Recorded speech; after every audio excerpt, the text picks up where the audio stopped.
ja siit me alustame. FC Kuressaare hakkab palliga tulema ja pikk kohe ette sinna.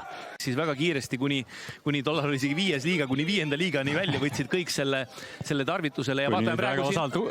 Varjund, kas kontrollib? Nurgalipp ei tõuse ja Flora läheb seda mängu 15. minutil juhtima. See tuli ikkagi kuidagi nüüd väga lihtsalt. Aga suudab klaarida Saar. Golubov. See on nüüd uuesti löögi koht. Löök tuleb ja läheb. Mihhail Golubov rikošetist. Ja seda nad ära ei võta. Oleneb, kelle rikošett oli. Oleneb, kelle rikošett oli, et aga tõepoolest vaata, kui sellest eelmest olukorrast sai räägitud, kus Golubovil ei olnud muud varianti, kui ta pidi lööma ja kuigi palju oli halvasti ees, siis selles olukorras ta nüüd, ma isegi ütle, et võttis riski, et tal oli see pall veidi lähemal ja ta sai selle endale mugavamalt sättida. Vaatame. See peaks olema Golubovi teine värav Premium liigas sel hooajal. Näeme nüüd, kelle puutus see läheb ka. Ja see oli kaitsest ja ka selle nurga alt me näeme väga hästi, et siin seekord suluseisu varianti üldse pole, et Flora võib-olla selline tulevik isegi. Ja isegi natuke praegu kahju, et tal see mängu aega pole nii palju saanud, aga tal tõsi vist oli ka mingisugune vigastus mingil perioodil. Aga nüüd Varjund, milline töö? Toni Varjund! No, ja mitte eestlaslik. Ja täpselt nii. Ja 54. minuti tabamus. Toni Varjund viib Flora juhtima 2-0. Ja no see on individuaalne meisterlikkus. Ja just nimelt selline rahulik dribling, kus pall viiakse kogu aeg sellesse kohta, kuhu mitmest tehest ainult lõpuks mööda läks 3 või 4. 3 või 4 vähemalt. Et kus pall viiakse kogu aeg sellesse kohta, kus vastane teda võtta ei saa ja väga ilus individuaalne sooritus ja meeskonnakaaslaste, ütleme siis näost on ka see tunnustus praegu tulemas ja üks ära. Näeme siin kordusest ka, kus number 14 Toni Varjund. 1, 2, 3. Teeb ühe veel. 4. Ops. Ja. Suurepärane töö. Ja väga ilus individuaalne sooritus. Ja lihtsalt veeretab selle palli värava nurka. Aga ja huvitav, et tuli Konstantin Vassiljevi juurde 2007.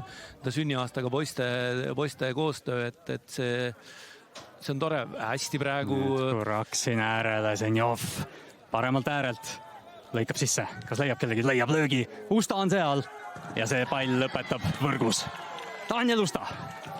Ja kui eelmises mängus Usta päris keerulist olukorrast suutis selle vibu üles hüpata ja selle vibu panna, siis nüüd oli veel keerulisemas seisus, et tagurpidi jooksmise pealt suutis selle palli sinna selliselt värava ette panna, et Rico Piilil ei jää muud üle, kui seda päästa üritades siis pall üles nurka ajada ja Usta skoorib teist mängu järjest peaga. Ja Daniel Usta näeme siin, kuidas Zenjov aga väga hästi Zenjov ja Kuraksin mängisid kokku ja Zenjov ka näitas siin sellist driblingut ja see oli tegelikult pealelöök. Oli, Nõmm tõrjus selle ülesse ja tõesti, Rico Piilil ei jäänud muud üle kui...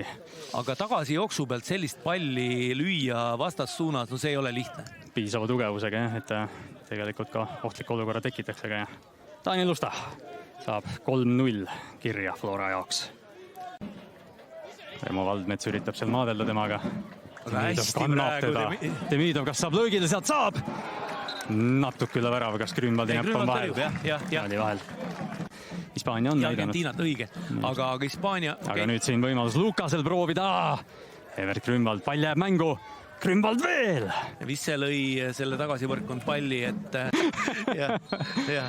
Ja seal on Johannes Janovitsi lõpuvile. Partner, ma lähen vaatan, kas me saamegi intervjuusid, aga 3-0 FC Flora. Ja ma võtan selle ajal selle mängu siin lühidalt kokku. Tabamus võeti sult ära, aga siis meisterlik värav. Räägi kõigepealt sellest väravast meile. Ja no selles suhtes, et oleks võinud 2 tükki lüüa. Selles suhtes, et esimene tabasin kuidagi halvasti ja siis võeti ära. Aga teine jah, mul oli väga palju vaba ruumi ja lihtsalt tõusin palliga, tegin paar konksu ja läks hästi. Esimesel poolajal 1-0, teisel poolajal tulite välja kiirelt, lõite need 2 ära, et kas te tulitegi sellist nagu oma paremust peale maksma ja võitu ära kindlustama ja siis lõpus saite siin natukene vabamalt mängida juba? Ja absoluutselt, me peamegi 3-0 võita on meie keskmine peabki olema niimoodi, et meie peame nii-öelda juba varakult selle mängu ära tegema ja nii see oligi. Ees ootavad euromängud, mis tundega see 2 võidu pealt Levadia vastu kõigepealt kindlasti andis hoo sisse, et lähete võiduka tundega vähemalt peale. Ja absoluutselt, et täpselt nagu see Levadia mäng oli, et eks need euromängud on väga rasked, aga Levadia mängus see näitabki sisu, et kui on rasked mängud, et me kallutame enda peale. Toni, aitäh sulle ja palju õnne võidu. Konstantin, kõigepealt palju õnne võidu puhul. Järjest kõigepealt üle Levadia ja nüüd Kuressaares, selline võib-olla kohustuslik võit euromängudele lähete vastu päris hea tunde pealt. Selles suhtes jah, et on hea tunne, et jälle võitsime 2 järjest mängu, et peale seda Levadia võitu oli vaja siin natuke kinnitada seda, et ei olnud lihtne, õnneks lõime teisel poole teise värava ja siis see natuke rahustas küll olukorda, et saime siis mõnedele meestele anda puhkust ja teised ka said natuke mänguaega juurde. Natukene võib-olla selline eksperimentaalne koosseis või eks vajalik oli ka, et kas läksitegi peale mingi teistsuguseid asju proovima siin Kuressaare vastu, mida võib-olla hooaja teises pooles näeme?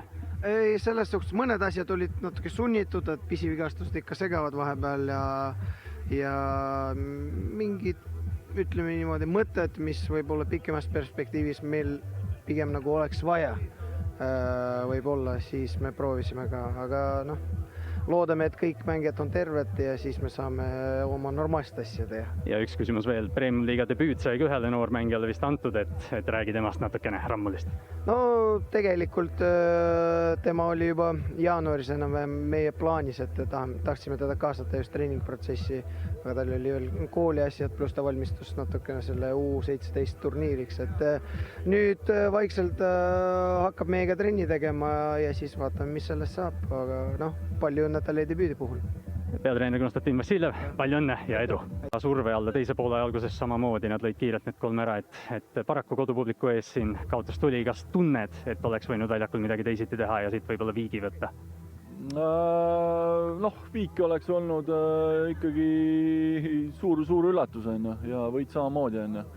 Et eks me lootsime ja plaan oli hästi mängida ja punkte teenida, et paraku need väravad, mis löödi, olid liiga lihtsad, et ma ei näinud sellist survet Flora poolt meie väravale, et seal oleks pidanud Nõmm päästma meie väravat, et pigem lasime lihtsalt ja eriti siin teisel poole need 2 väravat, et nii on keeruline mänge võita. Hooaeg pole muidugi läbi, te seal tabeli keskmikus tegelikult võiduga juba teenite päris korraliku sammu üles, et Kuressaare teises hooaja pooles võitleme edasi, eks ju?